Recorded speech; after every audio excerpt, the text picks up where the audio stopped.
Jimmy K, what is going on? Hey, Uncle Cal, what's shaking, buddy? How's life in solitude over at the Hendricks there? It's good. Things are good. Things are picking up, and I'm not sure if you noticed anything different lately. I think in the last video I was still a brunette. I So know I'm liking the summery style. How the Zoom meetings been now that you're looking a little brighter in the hair department? I don't think half my clients recognize me at first. It usually takes them a few minutes, and then they know it's the same old Calvin. So, but no, Well, so far so good. It's they been probably think they're positive. talking to one of the former members of NSYNC and they're getting confused. Yeah, exactly. Who knows? Maybe we'll start a boy band after this. So, Okay, but that sounds not bad. So what are we talking about this week?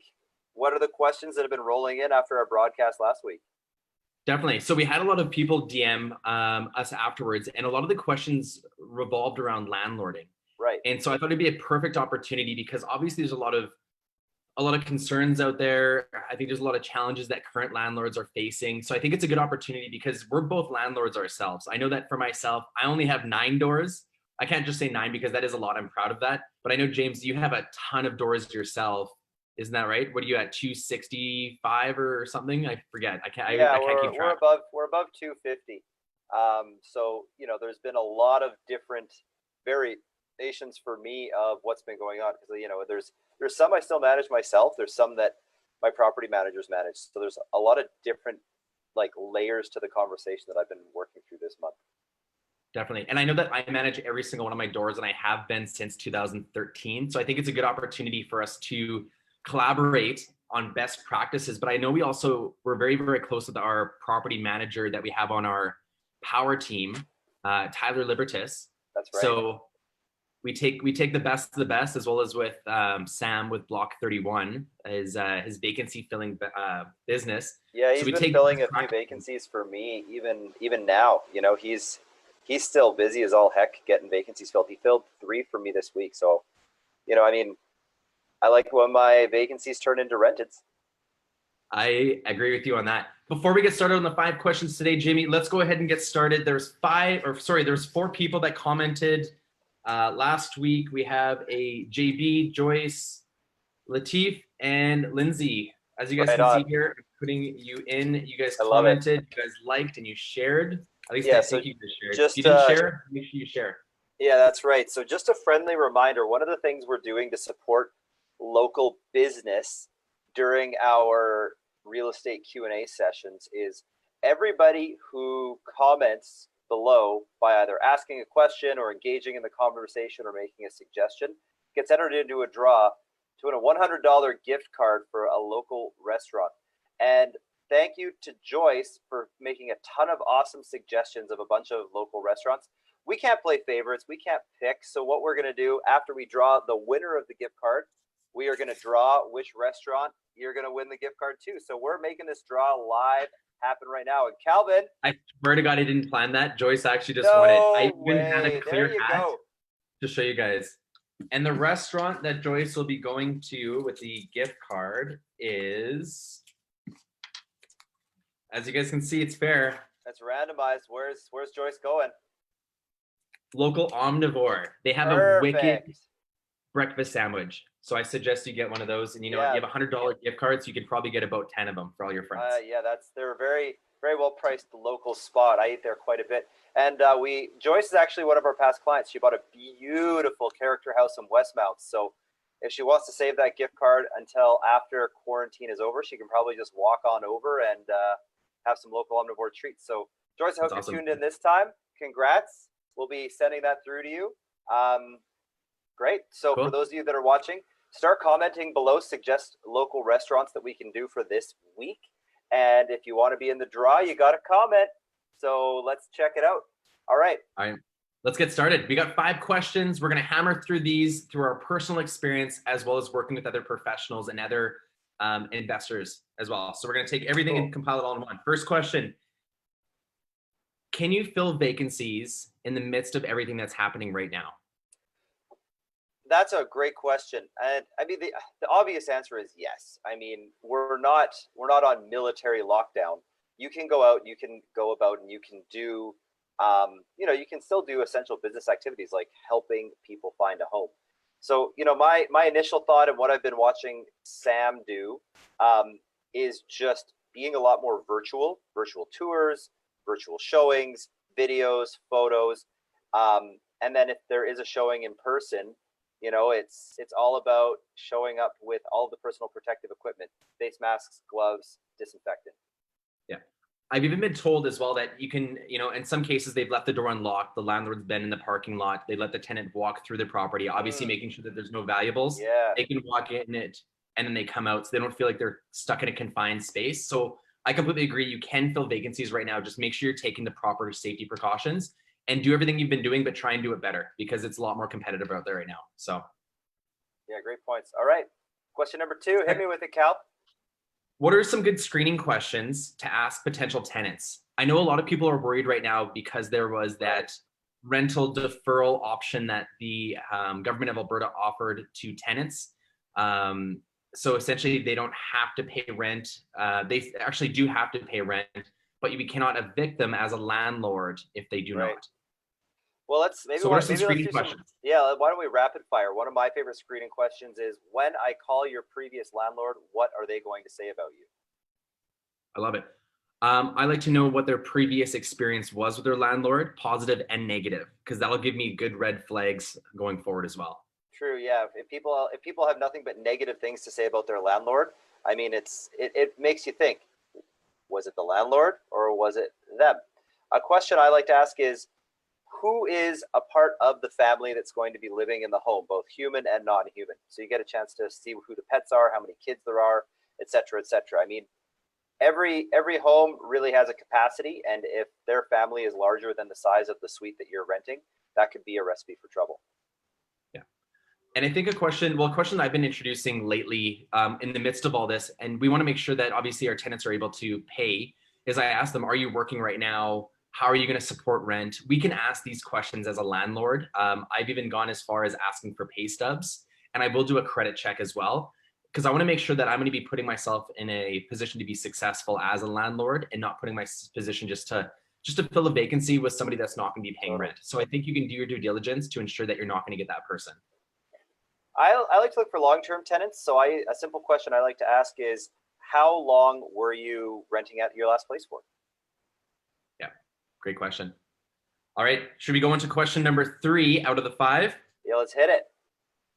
Is there any current management techniques you recommend with any tenants that we currently, any properties that are currently tenanted? So is there any different management techniques we should be introducing?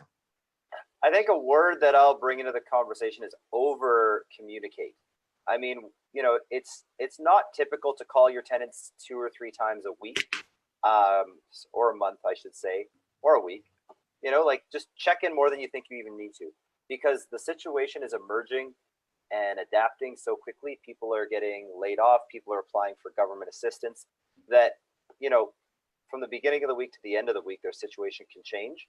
And it's being proactive so that you know how to adapt to the situation.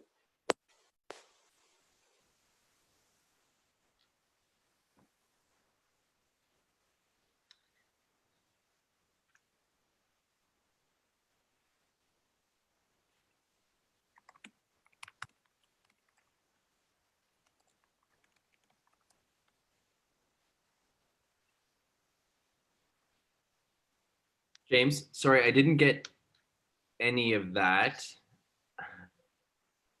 Are you on mute? I can't hear you, but I think you can hear me. There we go. Wow. Well, that's what happens when you broadcast live, people. We're not going to be able to edit that one out. It's raw. I'm gonna scoot a little bit awkwardly close to my laptop, so you're gonna see more of my face. Lucky you guys, but I want to make sure the mic picks up. So I'll answer that question even more succinctly. The word I said is over communicate. Normally, you don't check in with your tenants, once a week, twice a week, but because the situation is changing so quickly, you really want to know where they're at, and you want to know what you can do to help and support them. Because they could have a job at the beginning of the week, not have a job at the end, and if you can be the one to help guide them through what they need to do to get government support, now you're helping them, you're strengthening the relationship, and you're all getting through this difficult time together. Yeah. I completely agree. I think it's important to be on their side and not seem like it's, landlord versus tenant. Because I think a lot of cases it's like Calgary versus Edmonton, Edmonton Oilers kind of thing. It's not a versus, it's Yeah. working together congruently so you guys can get through this. So that's my biggest tip. Yeah, It's a mindset absolutely. thing. I agree with it. I mean, you're really service provider customer. You're not, it's not an adversarial relationship. Just like, I mean, any business, the lifeblood of your business is the health of the relationship with your customer. So I 100% agree. And to keep that Yeah. relationship healthy, let's just keep that communication consistent, open, and often. All Well right. said. So I love it. before we hit number 4, Calvin, let's just remind everybody that's tuning in. If you comment on this video, you're going to be entered in a draw to win a $100 gift card to a local restaurant. And please do suggest local restaurants who you feel are deserving of us grabbing a gift card from them, because next week we'll do a draw for whoever wins the gift card, and we'll do a draw for whichever local restaurant we want to support next week.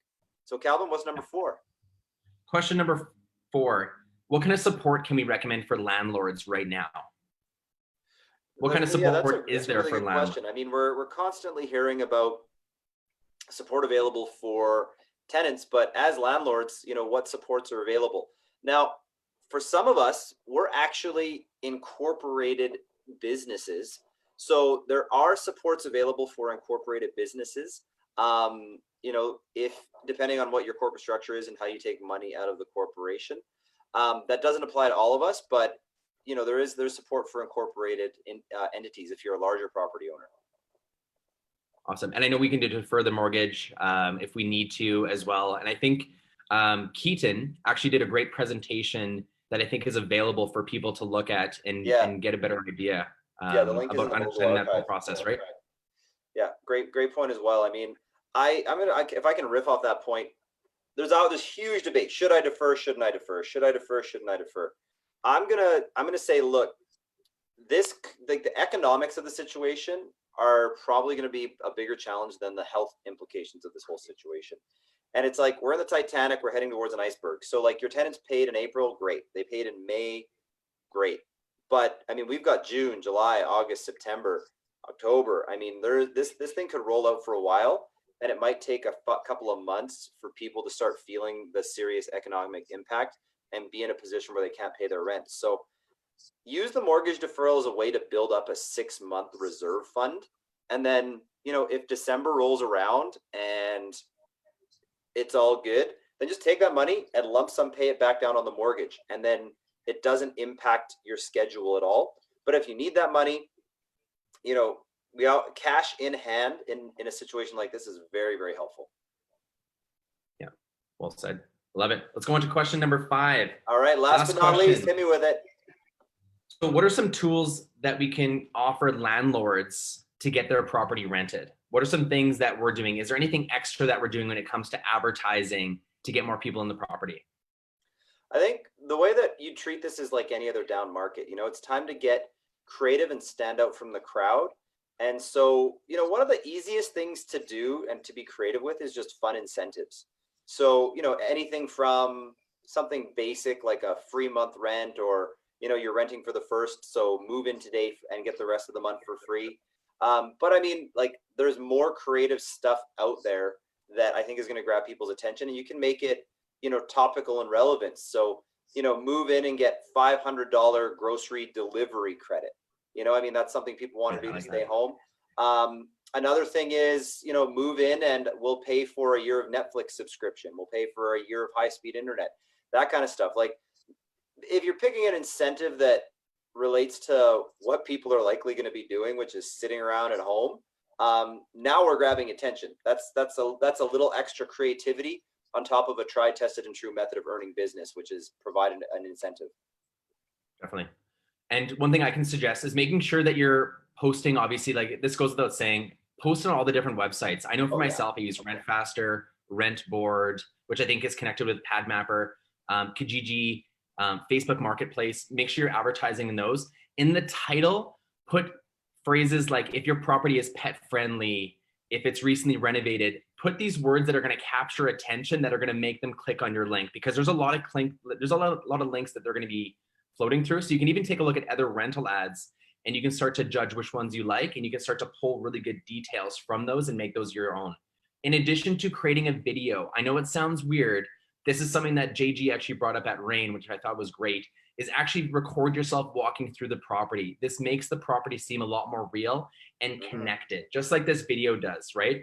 There's less of a connection over pictures, more over video, and more in person. So we're trying to build that real life experience across from your computer screen. And I do believe it works at getting more clicks and more potential tenants coming to see your property. And that's what you want. Oh yeah. I mean, 15 years ago with online advertising, we're talking about how pictures versus non-pictures is going to earn a competitive advantage. Here's 2020, people. It's not about pictures versus non-pictures. Now it's about video versus pictures. Video is the thing that gets people attention nowadays. It's not just pictures. So I like that. I like that a lot. And yeah, stand up from the crowd and be, I mean, I can agree more with Calvin. Don't advertise on one website. Advertise on all the sites. Cast a wide net right now to catch those fish. Yeah, exactly. Well, hope you guys found that beneficial. I know I love riffing off Jimmy and just bouncing ideas back and forth. This isn't even scripted, just so you guys know. And you know, if you guys see value in these meetings, I would love to be able to hear it below. You can even send us private messages as well. Just make sure they're appropriate. But go ahead and give us any kind of comments of what kind of questions you guys would like to have answered. We can even pull a third person onto this video as well if you'd like. You know, maybe we have someone else join us. But you know, we'd love to hear from you guys. We'd love to see if this is making an impact in your lives, and hopefully it is. Yeah, best way to let us know is drop those comments, because when we got that comment out there, now you have the opportunity to help us support a local business by throwing you in that draw for the gift card for a restaurant that we're going to support. One final note, Calvin, is that next month, I guess this month I should say, there you go, live, can't edit that one either. This month, Mogul Mastermind, we have 3 of the top minds in landlording coming out to talk to the Mogul Mastermind group. It's, you know, landlording's on everybody's mind. It was on all the people's mind that message us. So what do we have coming out? We got Sam Lee talking about filling vacancies. And again, this is street level. Like, he's probably at a property right now showing it to a tenant. Like, he's there, he's doing it, he's making it happen. Number 2, Tyler's going to come out from Libertas to talk about maintaining, managing, and strengthening a tenant relationship. Crazy thing about a crisis is it makes emotions run high. I think that's a pretty fair statement. And when emotions are running high, one of 2 things can happen. It either drives a wedge between 2 parties, or it creates a stronger bond between 2 parties. And so Tyler's going to share some of the strategies, techniques, and just general communication that he's been having with the tenants that he's in the properties he's managing to build stronger bonds during this crisis situation, to create more loyal customers and better client relationships. And when I say customer client, that's what I call my tenants, and that's what you guys should be having in terms of a mindset as well. And then last but not least, this one is going to be on people's minds. It's the elephant in the room that that needs to get talked about. But we know that evictions have been deferred, but you're going to be able to evict again soon. And we're going to be in eviction situations where people have a couple of months potentially of rental deferral logged up. And now when it's time to actually start recollecting that deferred rent on a payment plan, if they're not paying, at some point, things are going to kind of start mellowing back out and improving, and it's going to be time to, collect on those deferrals, just like the bank is going to expect you to pay those deferred mortgage payments. So we've got an expert in eviction coming out who owns an evictions company, a bailiff company, to just talk about what he sees coming down the pipe for, those fringe situations where you are going to have to end the relationship. So I know a ton of you landlords are going to have those questions. I know it's kind of an awkward topic right now, but we're going to approach it with sensitivity. We're going to approach it properly, and we're going to talk about the realities of the situation so that you can prepare yourself for, that situation if it does come up. Yeah. Looking forward to it. I know I'm going to learn a lot myself from being there, and you guys can go ahead, and I think it's a little interactive too. So if you guys have questions, right. I think a lot of the Mogul team will be present, so we can go ahead and support you guys, because that's why we do it every single day. Is what we do is we like to support our family within Mogul. And I think that's the best way to say it. It's like, it's a family, and we support each other. We're here for you. I know you're here for us. And so let's be that family, and we look forward to you guys showing up. So cool. We'll drop the link to register for Mogul Mastermind in the comments section. Looking forward to your comments. And Joyce, enjoy that local Omnimore. Have a good one, everybody. Yes, Joyce, enjoy. I'm so jealous. So have fun. Awesome, Jimmy. We'll talk to you later.